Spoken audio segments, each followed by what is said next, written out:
Now, if you are going to be a therapist for spirits, what? My last video I said it's quite likely that you're going to have experiences where you're going to meet spirits, discarnate spirits, in other words, ghosts. How are you going to meet them? You'll meet them and you'll know about it because you'll be hearing them and feeling them. And there's a hell of a lot of discarnate ghosts that are from the lower astral. Lower astral is hell. The reason that the what? Hell? Hell exists. It's an astral plane, and demons live there. Why would demons leave the lower astral to come to planet Earth to haunt you? The answer is they don't. They project themselves from the lower astral. What's the difference? Because in the lower astral they actually appear. If you went to the lower astral, you would see them as whatever kind of demon they are. You would get a visual on them. Well, here on planet Earth, what they do is they project themselves into your experience. Why don't you see them? Sometimes you might even see them. Well, so no, you're not in the lower astral. How can they project themselves out of the lower astral into our reality? They just do. If they do it voluntarily, I believe so. Our consciousness researcher, psychiatrist Dr. David R. Hawkins said some of the demons in hell are thousands of years old. So, if you've got a demon that's been around that long, that's a lot of time to research how to haunt people.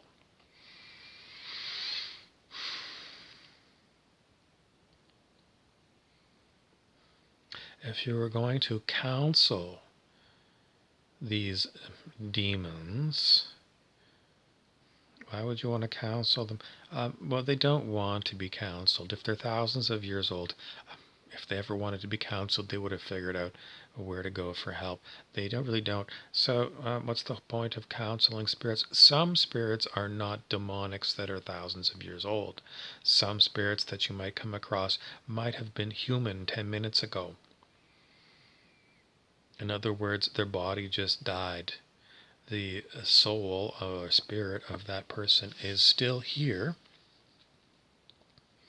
And maybe it's time for it to be counseled. On what? Well, mostly what just happened to me. Where do I go? What do I do? And the answer to those things is I don't have a clue. I'm incompetent. I don't know what to tell you about those things. I don't know if it's good for you to go into light or not go into light. I don't know if light's there. I don't know nothing about angels coming to see you. I don't even know that you're dead. Unless I'm in a room and somebody just expired in front of me 10 minutes ago.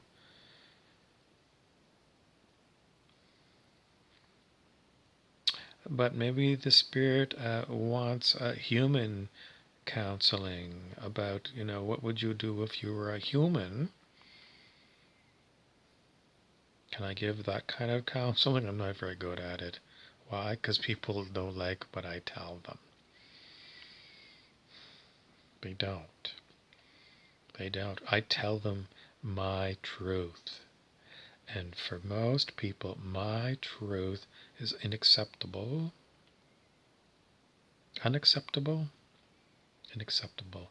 Unacceptable means I can't take your truth and put it in me. Why? Cognitive dissonance is usually the thing. It's the things that you're telling me don't align with the stuff that's in me. So I can't take what you have said and take it into me. The spirits that are haunting me today They don't want to be counseled. They mostly want to bully. So if you come across some spirits that starts, what do you do with them? Mostly you tell them to fuck off. Does it make them go, hey, no, no? Sometimes it makes them laugh. But the spirits, they will fuck with you. They'll make horrible noises. I mean, horrible. I mean, I've heard noises. You don't understand what they do. They'll take your voice, and it's like they have a soundboard, for a musical a band.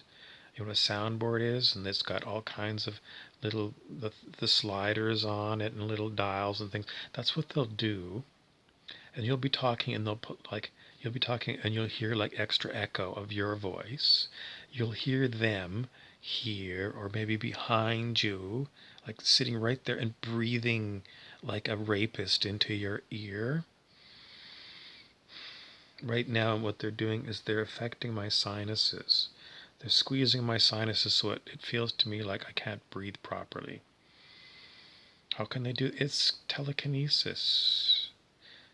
It's telekinesis. They're moving things with their minds. You're telling me demons have got powerful minds? Well, if you've been at it for thousands of years, I mean, if you were human for thousands of years, and you were into like yogi stuff, like doing not, I don't think hatha yoga, not like yoga stretches, but maybe, but more like, staring at a candle. I just saw a meme on that today. If you stare at a candle for an extended period of time, it helps to open up this chakra in your forehead, third eye chakra. So if you had hundreds of years of instruction by various people on how to, someone says, manipulate matter or whatever it is, different teachings, and you've had hundreds of years to practice. And every day, for 50 years, you stared at a candle for 4 hours. You could really get one pointedness of mind, which is one of the things that they talk about. And then God knows what you could do with your mind. Haunt people, tortured people, change people's words that they're going to speak, turn people into zombies, do all kinds of horrible things. Why would you do that? It's just known that some people who learn these kind of things are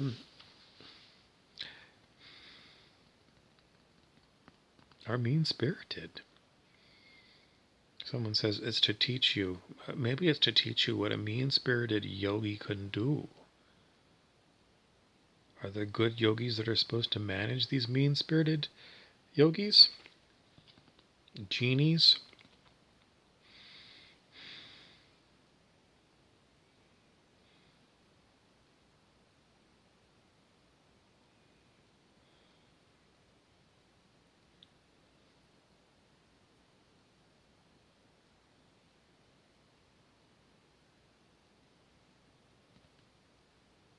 I'm pausing because I'm not getting a good answer. It's just that I read in one of Osho's, might have been Transformation Tarot, he talked about someone who learned one of these yogi techniques, how to project words into another person's head, and this person did it to a young initiate, did a really nasty projection of words into another person's head. And the senior yogi somehow knew and came and took that power away from the person who was being really nasty. But that was maybe in a certain circumstance. Does it mean that there are benevolent yogis that are supposed to be managing despicable yogis?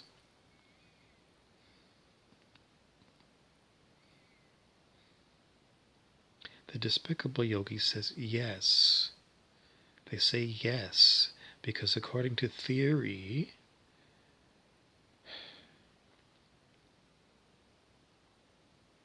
The higher in consciousness you go, the more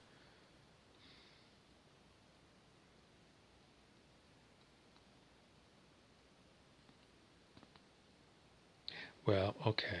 Dr. David R. Hawkins said that an archangel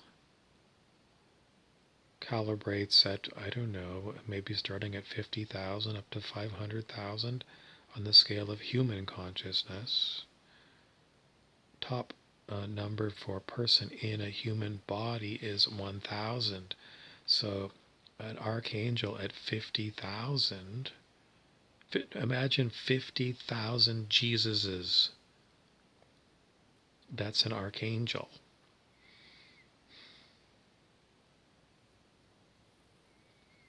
So,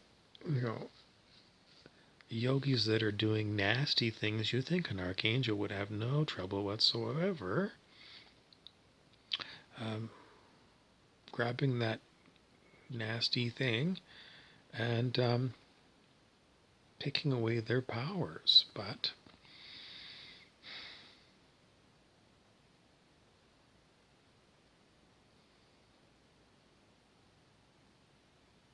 in my experience, the archangels do not interfere with these nasty spirits that bother me. Why? I'm going to channel Archangel Josephiel. Josephiel is saying the reason that you, Bob, suffer with nasty, nasty, nasty spirits is that we are not going to discipline them because they've already been disciplined. And we're not going to protect you from them because we're going to teach you how to protect people from nasty spirits. Hurry up already, I say. And they laugh and they say, it's not long enough of your experience of what these nasty things do, because they can do so many nasty things. You need a lot of time suffering with them so that they can display their nasty natures. Why don't you just take the nasty natures away from them, archangels? And they said, we could, but then it wouldn't be a learning experience for anybody to see what nasty yogis can do. And the whole point of you experiencing negative entities is so that you don't become a negative entity. Why are they? They're not really negative entities. They're us pretending to be negative entities.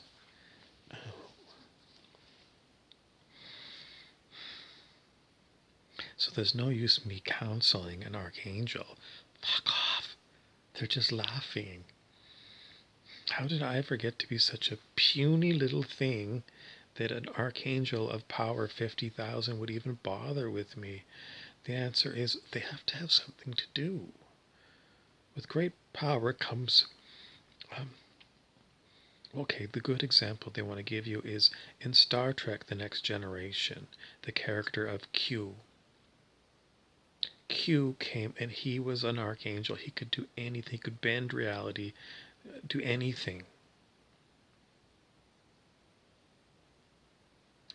But Q needed to have regular humans to play with, because otherwise there's no point in having all these powers of a Q. There's no point. You get bored. I mean, you have to have people to interact with. Someone says show off with, yes. But, to play with a bunch of omnipotent archangels playing poker with each other, it's just not. They say it's not. They don't know if it would be fun or not. They don't play poker. It's basically they know what all the other people's cards are. But if they're playing with us little puny humans,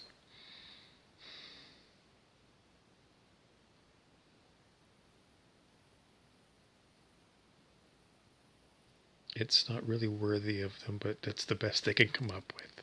Thanks for watching.